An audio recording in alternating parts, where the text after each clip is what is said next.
వెంకటాద్రిసమం స్థానం బ్రహ్మాండే నాస్తి కించన వెంకటేశసమో దేవో న భూతో న భవిష్యతి. సర్వదేవదేవీ స్వరూపాయ శ్రీరామకృష్ణాయ నమః. ఘనచేతనమక్రియమాదిమజం చిరనిశ్చలనిష్కలనిర్విరజం ఘనచేతనమక్రియమాదిమజం చిరనిశ్చలనిష్కలనిర్విరజం సుఖసాత్మవిశుద్ధ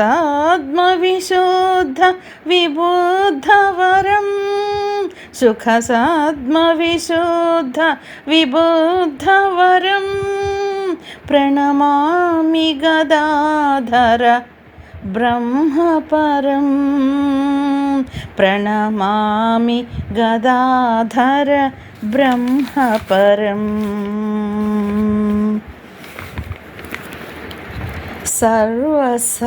సర్వసౌభాగ్య సందోహే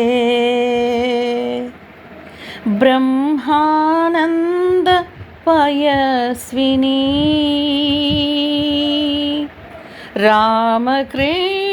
రామకృష్ణార్చితే శుద్ధే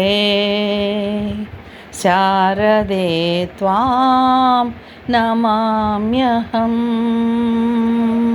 శారదే త్వాం నమామ్యహం.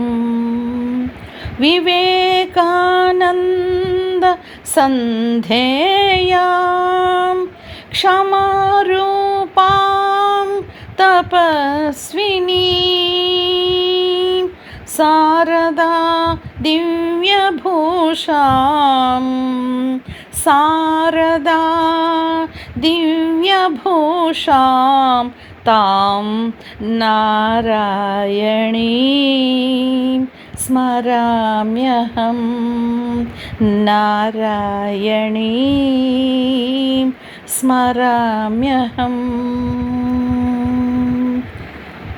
పై శ్లోకంలో చెప్పినట్లు రామకృష్ణార్చితే శుద్ధే, రామకృష్ణుల వారి చేత అర్చింపబడినటువంటి పరిశుద్ధ స్వరూపిణి అయినటువంటి పవిత్రతా స్వరూపిణి అయినటువంటి శారదమ్మ తల్లి, తపస్విని అయిన శారదమ్మ తల్లి ప్రచోదనంతో పుదిపట్ల శ్రీరామకృష్ణ సేవా సమాజం వారు సమర్పిస్తున్న శ్రీరామకృష్ణ కర్ణామృతం అన్నటువంటి దివ్యమైన గ్రంథంలో మనము శ్లోకాలను చెప్పుకుంటూ వస్తున్నాము. అటువంటి కార్యక్రమంలో మనము ఈరోజు 37వ ఎపిసోడ్లోకి ప్రవేశిస్తున్నాం. 191వ శ్లోకంతో ప్రవేశిస్తున్నాం. ఈ శ్లోకాలన్నీ కూడా మనము 10 సర్గల కింద రచయిత విభజించారని చెప్పుకున్నాము. 10 సర్గలలో మనము 8వ సర్గ అయిన భక్తి సాధన అనేటువంటి శీర్షికతో ఉన్న సర్గలో చెప్పుకుంటూ వస్తున్నాము. భక్తి సాధన అన్నటువంటి ఈ సర్గలో ఒక ఎపిసోడ్ అంటే దీనికి సంబంధించి 186వ శ్లోకం నుంచి వస్తాయి ఈ శ్లోకాలు. 190వ శ్లోకం వరకు చెప్పుకున్నాం. 191వ శ్లోకంలో మహానుభావుడైనటువంటి మహాభక్తుడైనటువంటి మహాపండితుడైనటువంటి ఒట్టూరి బాలభట్ ఏమి చెప్పబోతున్నారో చూద్దాం. కాళీరతేతి రఘుపుంగవలోలుపేతి తంత్రోన్ముఖేతి పశుపంగజలం పటేతి అద్వైతబోధరసికేతి నభిప్రియేతి కృస్తూత్సుకేతి చ సమాహ్వయ రామకృష్ణం అద్వైతబోధరసికేతి నభిప్రియేతి క్రీస్తు అనుకుంటా క్రీస్తూత్సుకేతి చ సమాహ్వయ రామకృష్ణం క్రీస్తూత్సుకేతి చ సమాహ్వయ రామకృష్ణం. కాళీచరణ ప్రియ రఘుపుంగవుడి దాసుడా తంత్ర సాధనా రతుడా గోపాల ప్రియుడా అద్వైత బోధనానిపుడా నబీ ప్రియ క్రీస్తు ప్రియ అంటూ రామకృష్ణుని కొలుద్దాం. ఏమిటి రామకృష్ణుల్ని ఎలా కొలవాలి? ఆయన చేసినటువంటి అపూర్వమైనటువంటి సాధనల ద్వారానే ఆయన్ని కొలుద్దాము అని ఈ శ్లోకంలో చెప్తున్నట్లు మనము అర్థం చేసుకోవచ్చు. మొట్టమొదటిది కాళీచరణ ప్రియ. అబ్బా, ఆ కాళికా తల్లి మీద, ఆ జగజ్జనని మీద ఎంత ప్రేమ, ఎంత ప్రేమ! భవతారిణి కాళికాదేవి ఆలయంలో ఆయన చేసేటువంటి పూజ, ఉపచారాలు పరవశించిపోయి ఆ మైమరుపుతో, తాదాత్మ్య భావనతో, అస్సలు అక్కడ అమ్మ ఉంది అనేటువంటి సజీవ భావన. ఎందుకంటే అమ్మ ఆయనకి దర్శనమిచ్చి అక్కడ కనిపించింది కాబట్టి ఆ తండ్రి సజీవంగానే చూస్తున్నాడు అమ్మని. మరి అటువంటి తల్లిపైన ఎంత ప్రేమ! సమస్తము త్యజించి అమ్మ పాదాలు తప్ప వేరే గతి లేదు, వేరే ప్రపంచమే లేదు అన్నటువంటి ఒక సత్యాన్ని అనుభూతి చెంది ఆయన చేసే పూజ, ఇదంతా చూసి అక్కడ రాస్తారు శారదానంద స్వామి. అక్కడ ఉన్న మిగతా పూజారులందరూ కూడా ఆయనలోని ఆ తీవ్రమైన భక్తి తాదాత్మ్య భావనను చూసి, ఆ పారవస్యాన్ని చూసి, అబ్బా, సాక్షాత్తు నారాయణుడే వచ్చి పూజ చేస్తున్నాడా, ఆ దైవీ భావం అంతగా ప్రజ్వరిల్లేది ఆయనలో. అంతేకాదు, మధురనాథ్ విశ్వాసు వచ్చి చూస్తాడు దూరం నుంచి. భలే ఉంటుంది ఆ దృశ్యం కూడా.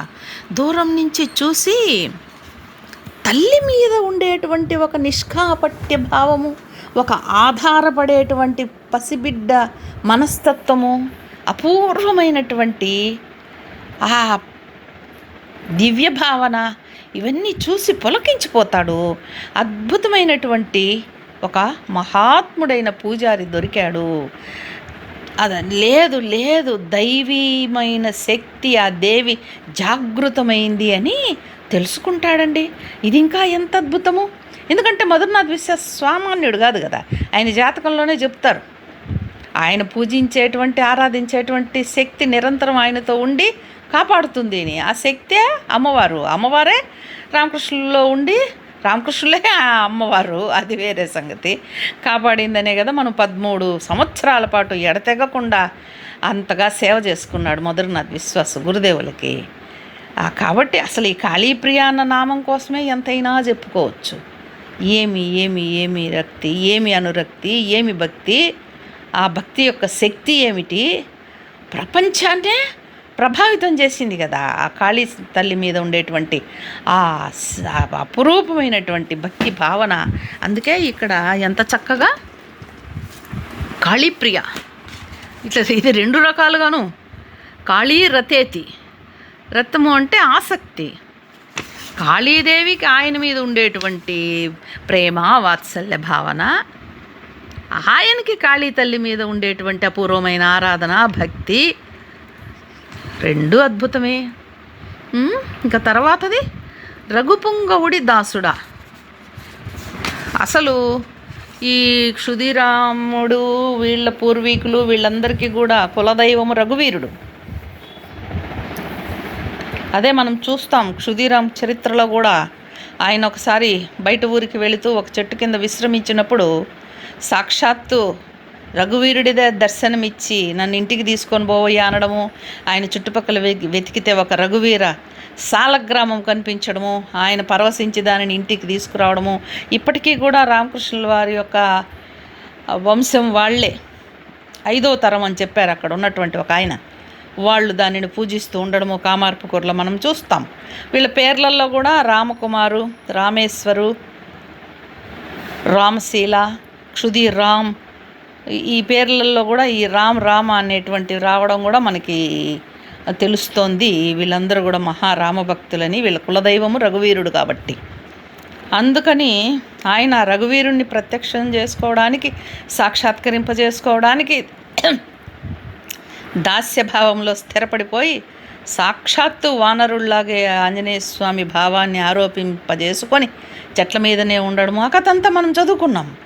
ఏ భావంలో ఏ దైవాన్ని సాక్షాత్కరింపజేసుకోవాలో ఇంకా సర్వకాల సర్వావస్థల్లో శరీరంలోని అణువణువు మనస్సు అంతా బుద్ధి చైతన్యం అన్నీ కూడా ఆ భావములోనే లీనమైపోయేటట్లు ఆయన ఉండేవారు. కాబట్టి మళ్ళీ శిష్యులకు చెప్తారు, నాకు వెనకల తోకలాగా కూడా కొంచెం పెరిగింది అని. అట్లాగా ఆ రఘువీరుడిని, ఆ సీతమ్మ తల్లిని కూడా ఆయన సాక్షాత్కరింపజేసుకొని వాళ్ళు ఈయనలో కలిసిపోవడము. రఘుపుంగవుడి దాసుడా, తంత్ర సాధన రతుడా తర్వాతది. కాళీప్రియుడు అయిపోయాడు. రఘువీరుణ్ణి పూజించినటువంటి రామకృష్ణుల యొక్క తత్వము చెప్పుకున్నాము. తంత్ర సాధన, అబ్బో దీని గురించి అసలు ఎంత ఉందో చెప్పలేము.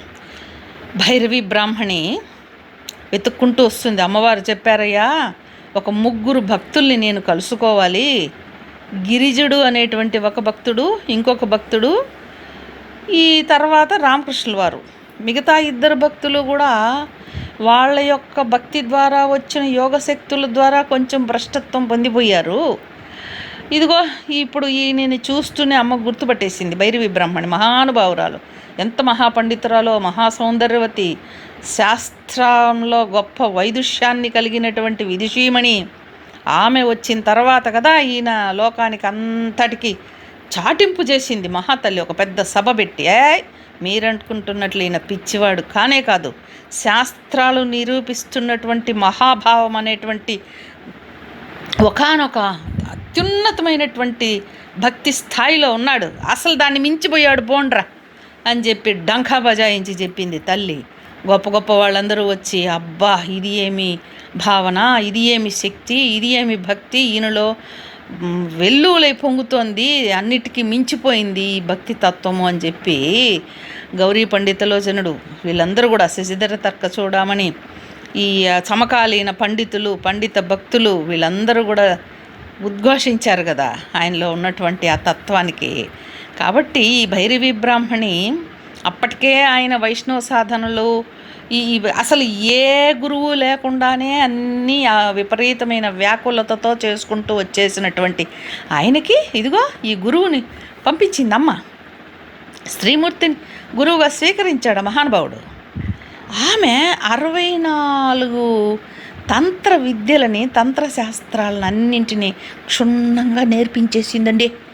అబ్బా, ఉదయం పూట బ్రాహ్మణి ఎక్కడెక్కడికో వెళ్ళి ఆ పుర్రెలు అవి ఇవి అన్నీ తీసుకొచ్చేది, రాత్రిళ్ళు భయంకరమైనటువంటి సాధనలు. అసలు చదవండి, ఒళ్ళు గగురు పొడుస్తుంది అసలు వాళ్ళు చేసిన సాధనలు.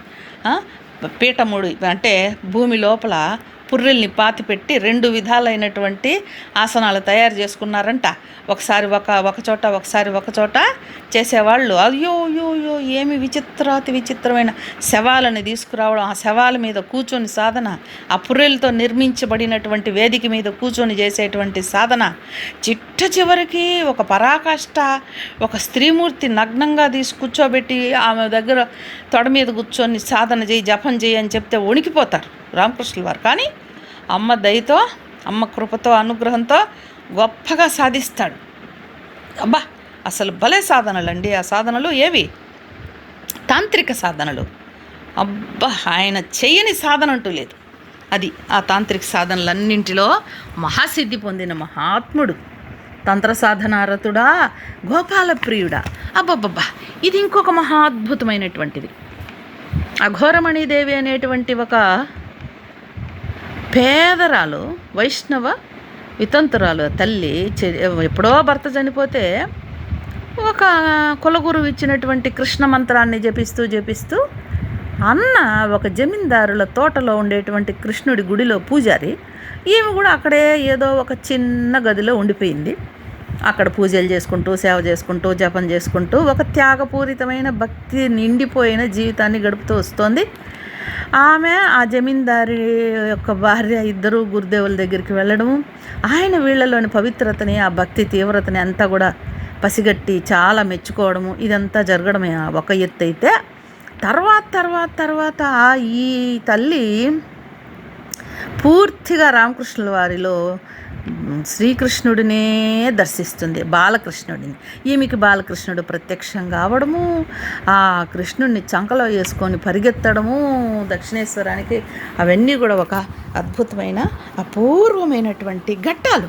ఎంత అద్భుతం అండి!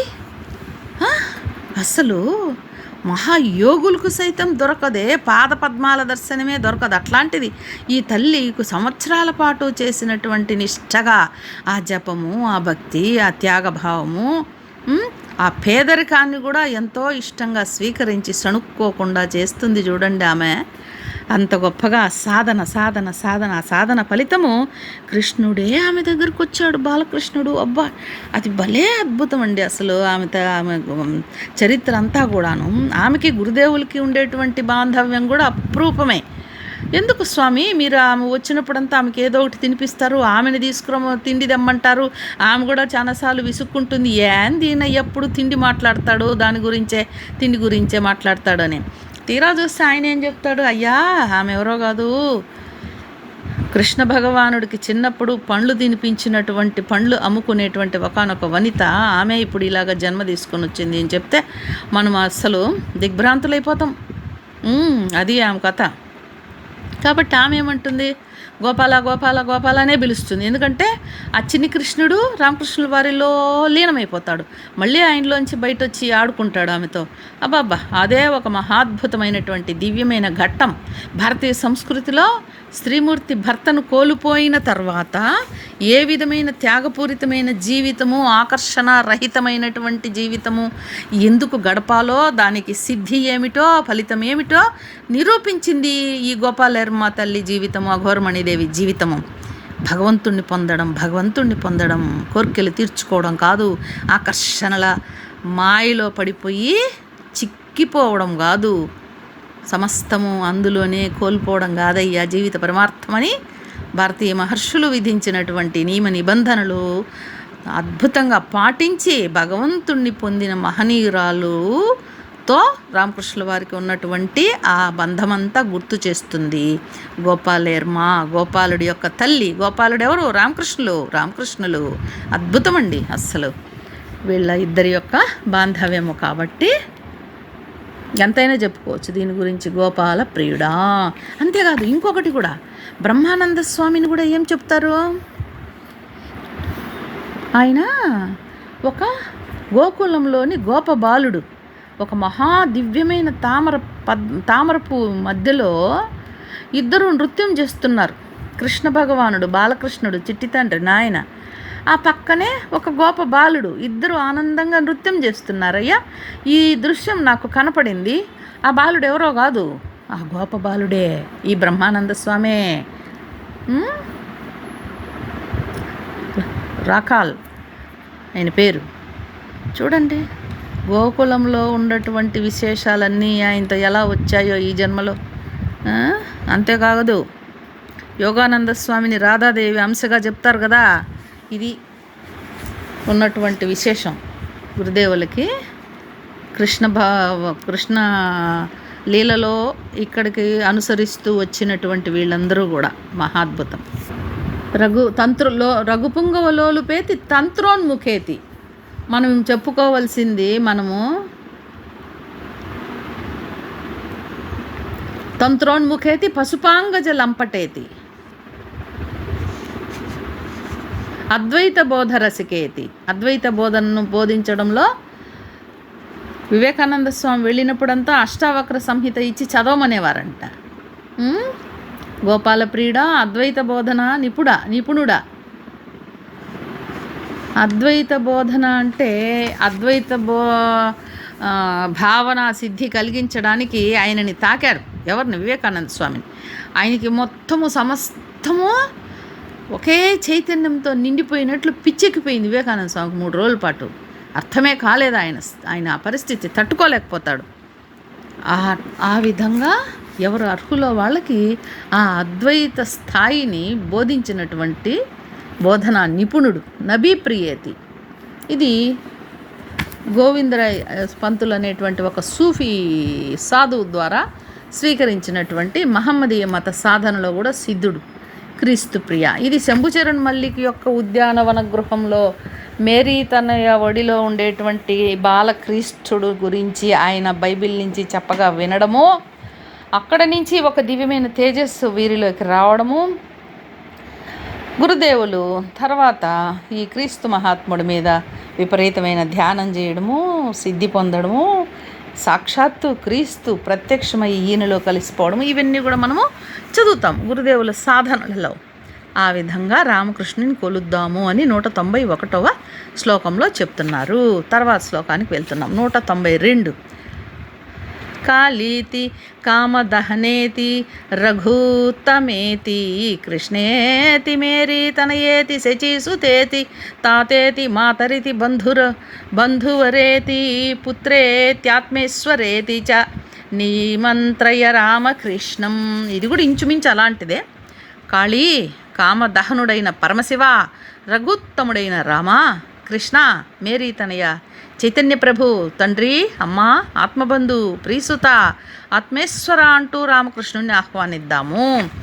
ఎన్ని విధాలుగా రామకృష్ణుల వారిలో ఎంతమంది ఇలా చూడొచ్చో, ఎంతమంది ఎన్ని రకాలైనటువంటి వ్యక్తిత్వ బంధుత్వాలు మనం ఏర్పరచుకోవచ్చో ఇక్కడ అద్భుతంగా చూపిస్తున్నారు. ఏమిటది? కాళీ, ఇదివరకే చెప్పుకున్నాము. కామదహనుడైన పరమశివ, ఇక్కడ శివుణ్ణి కూడా తీసుకొచ్చారు.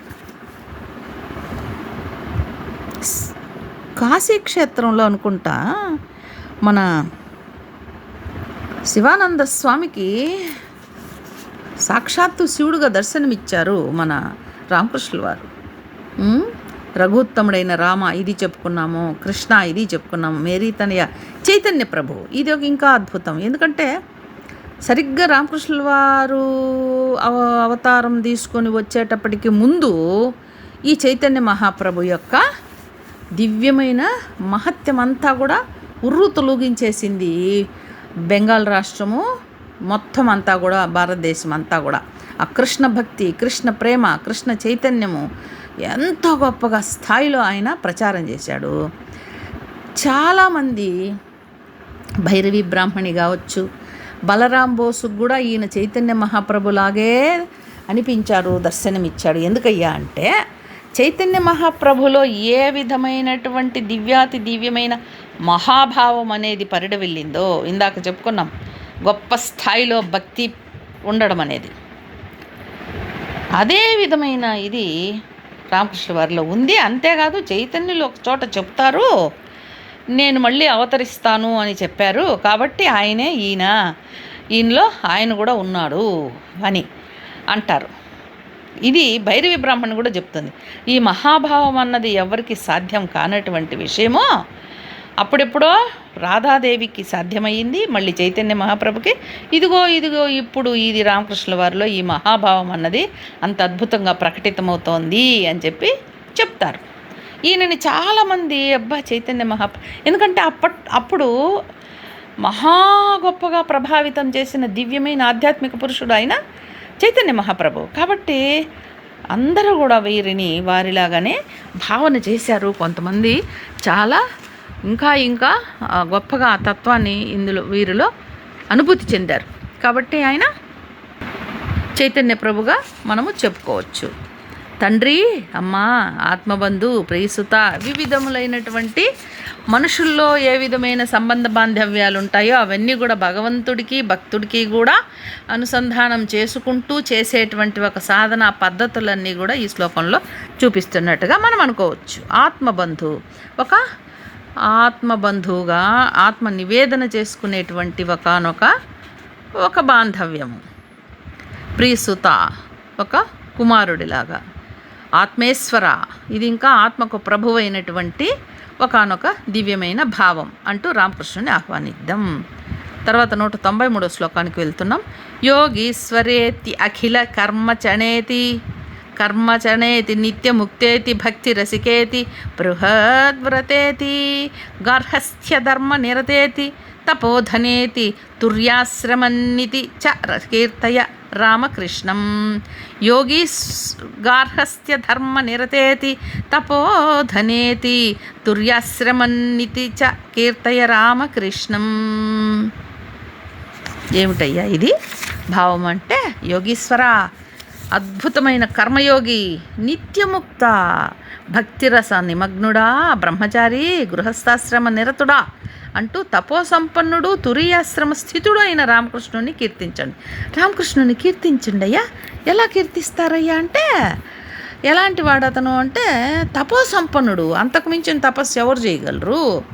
అట్లాంటి తపస్సు చేసిన మహిమాన్వితుడు ఆయన.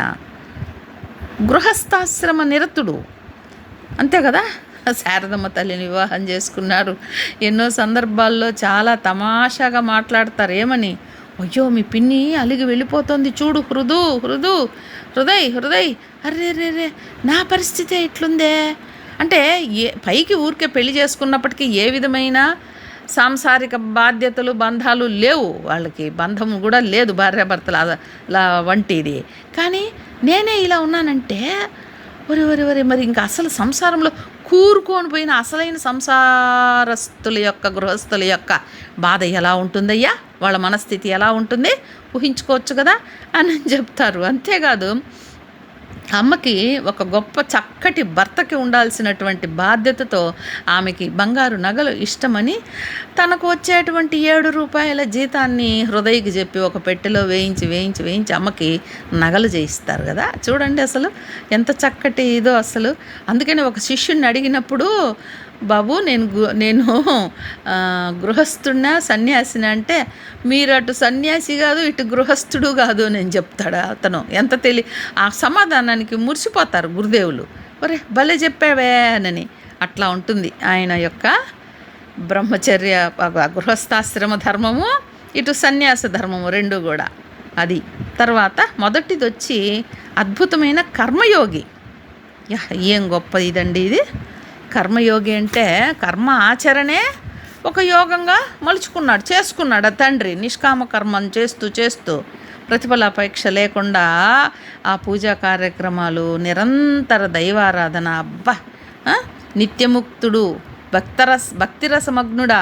అంతకంటే ఎవరుంటారు? భక్తిరసంలో నిమగ్నమైపోయిన వాళ్ళు బ్రహ్మచారి, గృహస్థాశ్రమ ధర్మ నిరతుడ. అటు బ్రహ్మచారి ఆశ్రమంలోనూ ఉన్నట్టే, ఇటు గృహస్థాశ్రమంలోనూ ఉన్నట్టే. ఇవన్నీ కూడా చెప్పుకున్నాం. ఇక 194 సీమంతినీతి పురుషేతి కుమారకేతి వృద్ధ్యేత్యతి ధీతి రహితేతి విదాంవరేతి మర్త్యేతి మృత్యుదలనేతి చ విశ్వరూపం సంబోధయస్వ రసనే క్షుదిరామసూనుం. మర్త్యేతి మృత్యుదలనేతి చ విశ్వరూపం సంబోధయస్వ రసనే క్షుదిరామసూనుం. ఓ వాక్కేంద్రియమా, రామకృష్ణుని నువ్వు స్త్రీ అని, పురుషుడని, బాలుడని, వృద్ధుడని, నిరక్షరుడని, సర్వవిధుడని, మృత్యుగల మనిషి అని, మృత్యునాశకుడైన శివుడని ఎట్లయినా వర్ణించుకోపో. ఎందుకంటే అన్నీ ఆయనే, ఏది కానిది ఆయనే. ఆయన విశ్వరూపుడు. ఎంత అద్భుతమో ఇది అసలు. ఇంకా ఇది ఏదో వేదంలో కూడా ఒక మంత్రం వస్తుందండి, అమ్మవారి త్వంపు నువ్వు పురుషుడివి కాదు స్త్రీవి కాదు అని. అట్లాగే మనకి పోతన భాగవతంలో కూడా చాలా అద్భుతంగా వర్ణిస్తాడు. అన్ని రూపములతోనూ నృత్యం చేస్తున్నటువంటి స్వామి అని భావం వచ్చేటువంటి నర్తకుడు భంగి పలు రూపములు నటిస్తున్నావు స్వామి, నటించేటువంటి ఒక స్వామి అని చెప్పి. అంటే సృష్టి అంతా ఉండేటువంటి జీవరాశుల్లో ప్రత్యేకించి మనుషులు అన్ని రూపాలు ఆయనవే అని మనకి వేదం చెప్తోంది. దాన్నే మనకి ఇక్కడ చూపిస్తున్నారన్నమాట.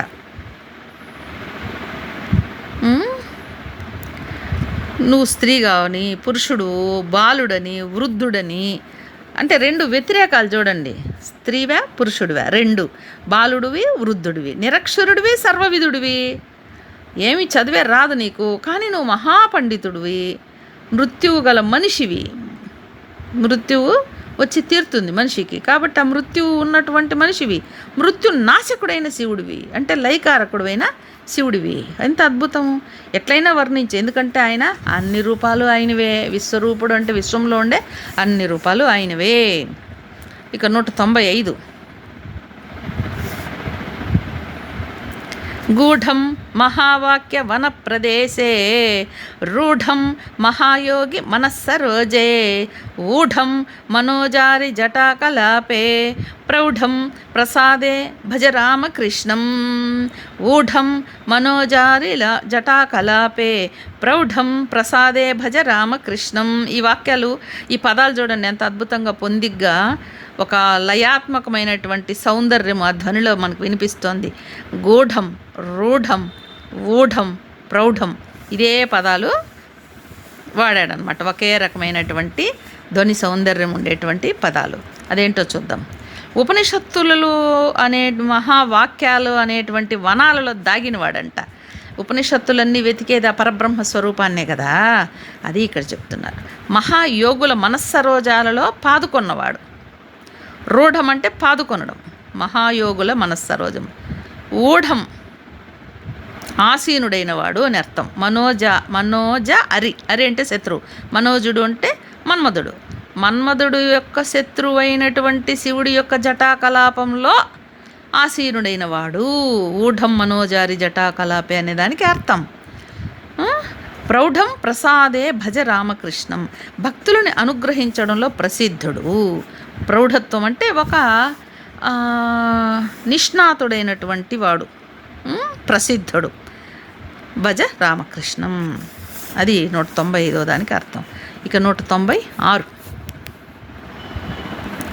వేదాంత వేద్యం అనవద్యకరాభివాద్యం ఏకాంత శాంతమతి శాంతం అమంతరస్థం నిష్కారణ ప్రణయ సింధుం అనాథ బంధుం శ్రీరామకృష్ణ చరణం స్మరహే మనో మే. నిష్కారణ ప్రణయ సింధుం అనాథ బంధుం శ్రీరామకృష్ణ చరణం స్మరహే మనో మే. అద్భుతంగా ఉందండి ఈ భావము. శ్రీరామకృష్ణులు వేదాంత సత్య సాక్షాత్కారం ద్వారా తెలియబడేవాడు. పవిత్ర చిత్తంతో ఆరాధించవలసిన వాడు. ఆయన శాంతి ఆనందాలకు కేంద్ర బిందువు. అందరి హృదయాలలో నెలకొని ఉన్నవాడు. అవ్యాజ ప్రేమ సాగరుడు, అనాథ బంధువు. అట్టి రామకృష్ణుని చరణములనే స్మరించవే మనసా. ఎంత బాగా మనసుకు చెప్తున్నాడో భక్తుడు. ఎంత అద్భుతము. వేదాంతం సత్య సాక్షాత్కారం ద్వారా మాత్రమే తెలియబడేవాడు. ఇందాక చెప్పుకున్నామే గూఢం మహావాక్యం అని చెప్పి, అట్లాగా తెలియబడేవాడు. పవిత్ర చిత్తంతో ఆరాధించాల్సిన వాడు, అంతే కదా. ఆయన మహాపవిత్ర స్వరూపుడే. నువ్వు చిందరవందర మనసుతో ఎట్లా ఆరాధన చేస్తావు? అపవిత్రమైన అకళంకమైనట్టు కల్మషమైన మనసుతో ఎలా చేస్తావయ్యా? కొద్దో గొప్ప నీలో కూడా అపవిత్రత ఉండొద్దు. శాంతి ఆనందాలకు కేంద్ర బిందువు, అది అసలైనది. అవ్యాజ ప్రేమ సాగు, అందరి హృదయాల్లో నెలకొని ఉన్నవాడు అనేది ఇక్కడ చెప్పడం ఏంటంటే సర్వాంతర్యామి అయినటువంటి ఆ పరబ్రహ్మ స్వరూపమే రామకృష్ణుల వారు. అటువంటి రామకృష్ణుల చరణాలని స్మరించవే మనసా. 197 కర్మైషిణ సుచిర సంభృత ధర్మ విత్తం జ్ఞానార్థిన కరతలే ధృతమాత్మతత్వం యోగోత్సుకస్య పరిపక్వ సమాధి యోగం భక్తస్య భక్తిరసమాశ్రయ రామకృష్ణం. యోగోత్సుకస్య పరిపక్వ సమాధి యోగం భక్తస్య భక్తిరసమాశ్రయ రామకృష్ణం. కర్మనిష్ఠులైన వారు ఆచరించే సత్కర్మల పుణ్యఫల సంపద శ్రీరామకృష్ణుడు. ఇక్కడ అద్భుతమైన విషయం ఏంటంటే అన్ని యోగాలకి ఆయన ఒక మహాద్భుతమైనటువంటి ప్రతీక. అన్ని యోగాలకి సరిపోతాడు. ఈ అన్ని యోగాలు కలిపే మన రామకృష్ణ సంఘముల యొక్క ముద్ర, చిహ్నం, లోగో వివేకానంద స్వామి తయారు చేశారు. అదేంటో చూద్దాం. సత్కర్మల పుణ్యఫల సంపద ఏమిటిది? కర్మ మార్గం. జ్ఞాన మార్గ సాధకుల చేతికి దృఢంగా చిక్కిన ఆత్మతత్వం. జ్ఞాన మార్గంలో పోయే వాళ్ళు ఏం చేస్తారు? ఏది ఆత్మ, ఏది అనాత్మ, ఆత్మ కానిదేంటి అన్న దాన్నే అనాత్మ అంటారు. ఆత్మతత్వం ఏమిటి అని వాళ్ళు ఒక విడదీసి చూసుకుంటూ ప్రయాణం చేస్తూ ఉంటారు. ఎవ్వరు పోయినా చివరికి అందుకునేది ఆ హంసనే, పరమహంసనే. ఆ హంసనే మన లోగో మధ్యలో ఉంచారన్నమాట వివేకానందుల వారు. చూడండి, అలాగే యోగ మార్గరతుల పరిపక్వమైన సమాధి యోగం. ఇప్పుడు పతంజలి మహర్షి యొక్క అష్టాంగ యోగ మార్గంలో 8 ఉంటాయి. ప్రాణాయామము, ఆసనము, ఇవన్నీ కూడా ధ్యానము, ధారణ, సమాధి, యమ నియమాలు మొట్టమొదటే వస్తాయి. ఇవన్నీ చేసుకుంటూ వెళ్తే వచ్చేటువంటి సమాధి యోగం ఆయనే. ఇది రాజమార్గము, యోగ మార్గం ఇది. తర్వాత అసలైంది వస్తుంది, భక్తుల పరమ ప్రేమానంద రసమాధుర్యం. అబ్బా, దీనికి ఆయనకు మించి సాటి వచ్చేవాళ్ళు ఎవ్వరూ లేరు. ఇవన్నీ ఉన్నప్పటికీ కూడా ఆయన మహా ఆ పవిత్ర రస భక్తి రస మాధుర్యంతోనే ఉర్రుతులుగించేశాడు అందరినీ. తండ్రి అలాగా. కాబట్టి రామకృష్ణుల్ని ఆశ్రయించు. ఇది మన వివేకానంద స్వామి ఎలా రూపొందించారు. ఆయన అమెరికాలో ఉండేటప్పుడే ఈ యొక్క చిహ్నం ఉండాలి, ఒక సంఘాన్ని మనం తయారు చేయాలి, ఆ సంఘం నిరంతర ఆధ్యాత్మిక సేవా కార్యక్రమాల్లో నిమగ్నమై తరించిపోవాలి, ఇదే గురుదేవులు ఇచ్చినటువంటి ఆదేశము అని ఆయన నిశ్చయం చేసుకొని ఆ లోగోని తయారు చేసుకున్నారు. ఏమిటది? మొట్టమొదట చుట్టూ ఒక సర్పం, గుండ్రంగా భలే ఉంటుంది, అది అవుట్లైన్ లాగా చుట్టుకొని ఉంటుంది. పైన భాగంలో పడగ ఉంటుంది. దాని తర్వాత లోపల నీరు ఉంటుంది. నీళ్ళు, జలం, అలలాగా నీళ్లు కనిపిస్తాయి. ఆ నీళ్ళపైన ఒక తామర పువ్వు. ఆ తామర పువ్వు వెనకాల సూర్యుడు ఉదయిస్తూ ఉన్నాడు, సూర్యబింబం యొక్క చిహ్నము. తామర పువ్వు, సూర్యుడు, అన్నిటికంటే మధ్యలో ఒక అద్భుతమైన హంస, తెల్లటి హంస. ఏమిటయ్యా ఇది అంటే, ఆ పామేమో కుండలిని శక్తికి, రాజయోగానికి ప్రతీక. ఆ నీరు తరంగ జలము కర్మయోగం, జలం వచ్చి కర్మయోగానికి ప్రతీక. ఈ పద్మం ఉందే అదేమో భక్తి యోగానికి ప్రతీక. సూర్యుడేమో జ్ఞానయోగానికి ప్రతీక. నువ్వు ఈ అన్ని యోగాల ద్వారా కానీ, ఏదో 1-2 యోగాల యొక్క సమన్వయంతో కానీ అదిగొదిగొదిగో ఆ పరమహంస తత్వాన్ని, హంస దేనికి? భగవంతుడికి ప్రతీక. ఆ భగవత్ తత్వాన్ని పట్టుకోవయ్యా అని చెప్పడమే ఈ లోగో వెనక ఉన్నటువంటి ముఖ్యమైన ఉద్దేశం. ఈ మొత్తం అన్ని యోగాలకి ఎవరు సరిపోతారు ప్రపంచం మొత్తంలో? ఈ మహానుభావుడే, మన గురుదేవులే, రామకృష్ణుల వారే. కాబట్టి ఇది ఒక మహాద్భుతమైన దివ్యమైన శ్లోకంగా మనము భావించవచ్చు.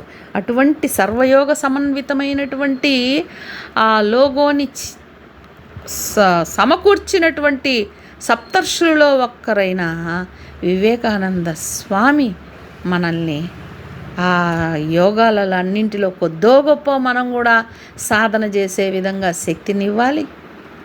ఇక గురుదేవులు అపూర్వమైనటువంటి ఆశీస్సుల్ని వర్షింపజేయాలి. శారదమ్మ తల్లి మనకి ఒక తల్లిలాగా మీకు ఏ కష్టం వచ్చినా అమ్మ ఉందని మర్చిపోవద్దండి అయ్యా, అమ్మ అని తలుచుకోండమ్మా అని చెప్పింది కదా తల్లి. కాబట్టి ఆ తల్లి మన ఆధ్యాత్మిక అభ్యున్నతికి మనకి చేయూతనివ్వాలి అని త్రిమూర్తిత్రయాన్ని మనస్ఫూర్తిగా ప్రార్థిద్దాము, వేడుకొందాము. జై శ్రీరామకృష్ణ, జై శారదమ్మ తల్లి, జై స్వామి వివేకానంద.